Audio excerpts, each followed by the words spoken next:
seja bem-vindo ao podcast MG Familiar. Um podcast sobre temas pertinentes que nos fazem refletir e frequentemente com implicações para a prática clínica. E damos as boas-vindas ao nosso anfitrião, professor Carlos Martins.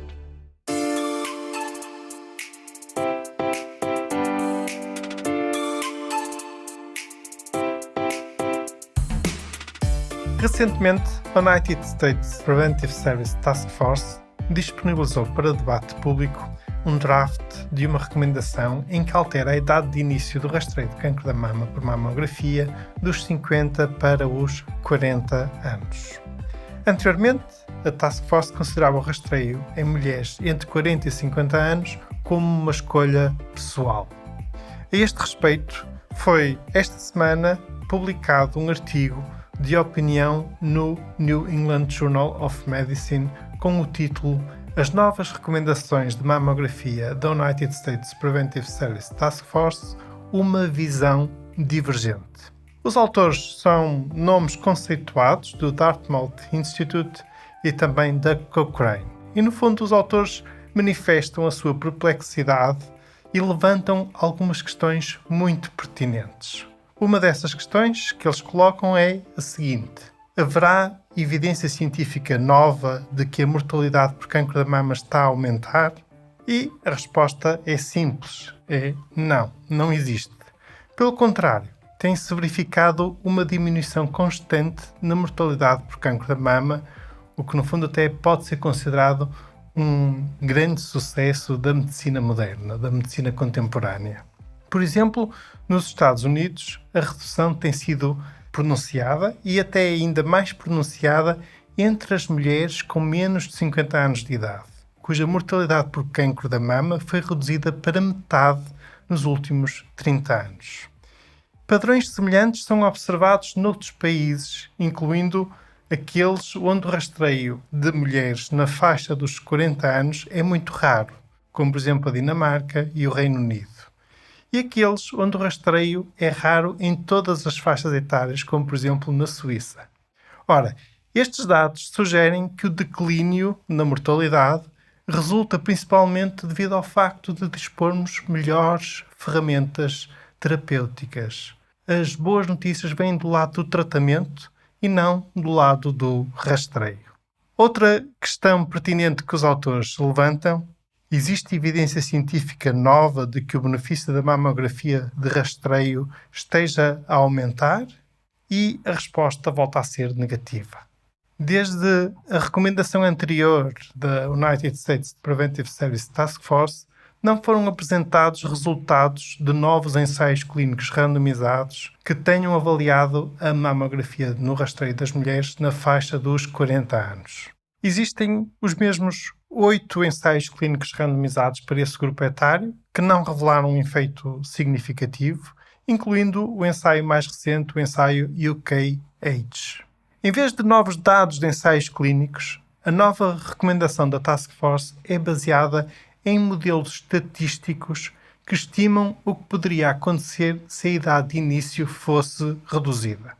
Os modelos assumem que a mamografia reduz a mortalidade por cancro da mama em cerca de 25% e concluem que o rastreio de 1000 mulheres dos 40 aos 74 anos, em vez dos 50 aos 74 anos, resultaria em 1 a 2 mortes por cancro da mama a menos ao longo da vida.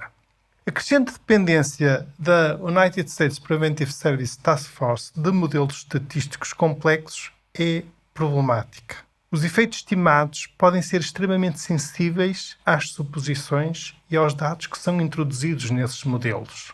Os autores deste artigo dão até um exemplo de como as conclusões de modelos estatísticos podem ser erradas, referindo a um estudo de modelagem estatística conduzido antes do estudo Women's Health Initiative, que projetou que quase todas as mulheres pós-menopáusicas teriam a sua esperança de vida aumentada pela terapêutica hormonal de substituição. No caso da presente recomendação da Task Force para o rastreio de cancro da mama, segundo estes autores, É particularmente problemático que o modelo tenha assumido nas suas projeções uma redução de 25% no risco relativo de morte por cancro da mama com o rastreio. Isto porque esta redução é francamente superior àquela que é observada na meta-análise dos 8 ensaios clínicos randomizados, em que se verifica apenas uma redução de 16%. E se nessa meta-análise tivermos em consideração apenas os 3 ensaios clínicos com baixo risco de viés, então essa redução de risco relativo de morte por cancro da mama é ainda menor, passa para 13%. Outra questão que os autores deste artigo de opinião levantam, então, será que o balanço entre benefícios e danos suporta este novo imperativo de saúde pública que será o de iniciar este rastreio aos 40 anos de idade? As reduções do risco relativo podem ser enganosas, pois não contêm informações sobre o risco absoluto, que já é baixo e tem vindo a diminuir ao longo dos últimos anos para este grupo etário, conforme já aqui focamos. Para esclarecer os potenciais efeitos desta nova recomendação em termos absolutos, os autores apresentam uma tabela muito interessante que resume os benefícios e danos. Partilho alguns dados dessa tabela. Então, para as mulheres dos Estados Unidos na faixa dos 40 anos, o risco de morte por qualquer causa nos próximos 10 anos é cerca de 3%, independentemente do rastreio. Ou seja, o rastreio não altera a mortalidade global, não diminui a mortalidade por todas as causas. Em relação à morte por cancro da mama, o modelo usado pela Task Force dos Estados Unidos, se tivermos 1000 mulheres não submetidas a rastreio, dessas 1000, 3 morrerão por cancro da mama no prazo de 10 anos. Se tivermos outras 1000 mulheres, mas estas submetidas a rastreio durante 10 anos, rastreio esse de 2 em 2 anos, então dessas 1000 morrerão 2. Então, na prática, o grande benefício deste rastreio durante 10 anos será o de salvarmos uma por cada 1000 mulheres rastreadas. Por outras palavras, de acordo com o descrito neste artigo de opinião, com o rastreio, a probabilidade de não morrer por cancro da mama no prazo de 10 anos aumenta de 99,7% para 99,8%, ou seja, um benefício de 0,1%. Ora, este benefício é efetivamente pequeno, é de uma dimensão muito reduzida, especialmente à luz dos potenciais danos. O dano mais comum é a obtenção de um resultado falso positivo. O modelo da Task Force dos Estados Unidos estima que 350 mulheres por cada 1000 rastreadas, dos 40 aos 49 anos de idade, terão pelo menos um resultado falso positivo durante esse período de 10 anos de rastreio bienal, rastreio mamografia de 2 em 2 anos. Todas estas mulheres, estas 357, terão que ser submetidas a exames adicionais com ansiedade que pode trazer um impacto psicológico duradouro e negativo. E 66 mulheres por cada 1000 rastreadas terão mesmo que ser submetidas a uma biópsia mamária na sequência desse resultado falso positivo. Adicionalmente, ainda de acordo com o modelo da Task Force dos Estados Unidos, que é um modelo extremamente conservador em relação aos danos, 2 em cada 1000 mulheres serão overdiagnosed, serão sobrediagnosticadas e serão tratadas desnecessariamente por um cancro que nunca lhes causaria dano, sofrimento ou morte. Dado o grande impacto que as recomendações da Task Force dos Estados Unidos têm, quer nos Estados Unidos, quer noutros países, os autores mostram-se preocupados e consideram como muito provável que o rastreio mamográfico para mulheres na faixa dos 40 anos se torne uma medida de desempenho, um indicador de avaliação do desempenho em cuidados de saúde. E se isso acontecer, esta recomendação passa a ser mesmo um imperativo ao qual os profissionais dos cuidados de saúde primários devem obedecer. Estimam os autores que esta mudança afetará mais de 20 milhões de mulheres nos Estados Unidos. In terms of the recommendation, the task force is so influential that it's likely that this will become a performance measure. which means that it'll affect broadly women in their 40s in the United States. That's about 20 million women. And our concern is that rather than fostering informed decisions, clinicians' practices are going to be judged and rewarded and punished based on compliance with a quality metric. And I think that's a bit of a problem because we think that screening is an important decision with real benefits and real harms, and that women should be able to make the decision for themselves rather than having this be a public health imperative, which is imposed by physicians and practices who are incentivized to meet a quality metric. In terms of the task force, I think what happens now is the public comment period is closed, and I guess they're going to make the final decision and finalize the recommendation. So we're hoping that this prospective piece will help influence them to reconsider the recommendation, because we think that the bottom line is that their models are insufficient to support a new imperative. The benefits are really limited, and they're really common and important harms for healthy women. Caros colegas, acabais de ouvir Stephen Woloshin, dos autores deste artigo de opinião. Este tema dá mesmo que pensar, não dá?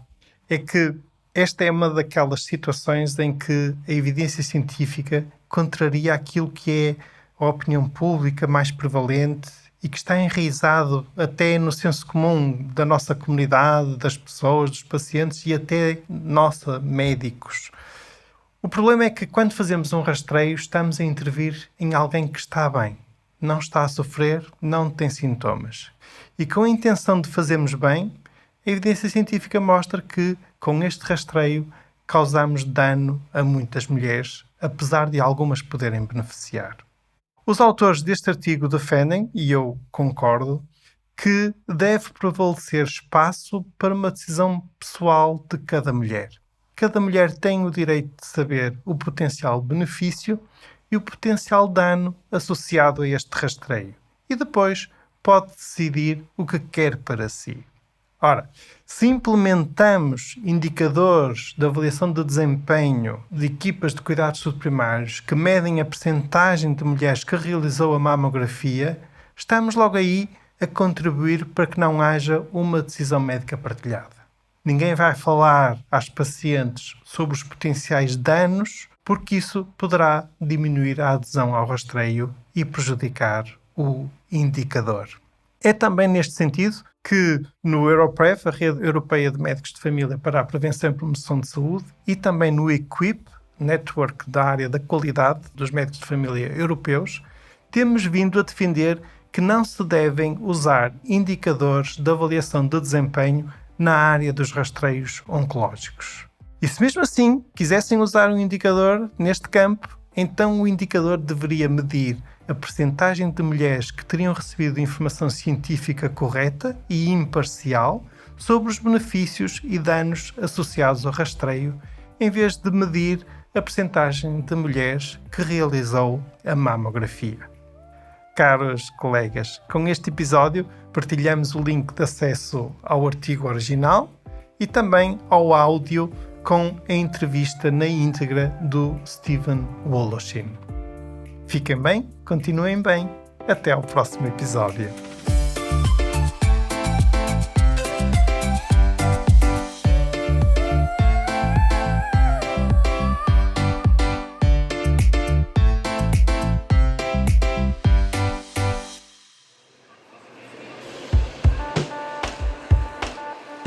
E terminamos assim esta edição do podcast MG Familiar. Muito obrigada por nos ouvir.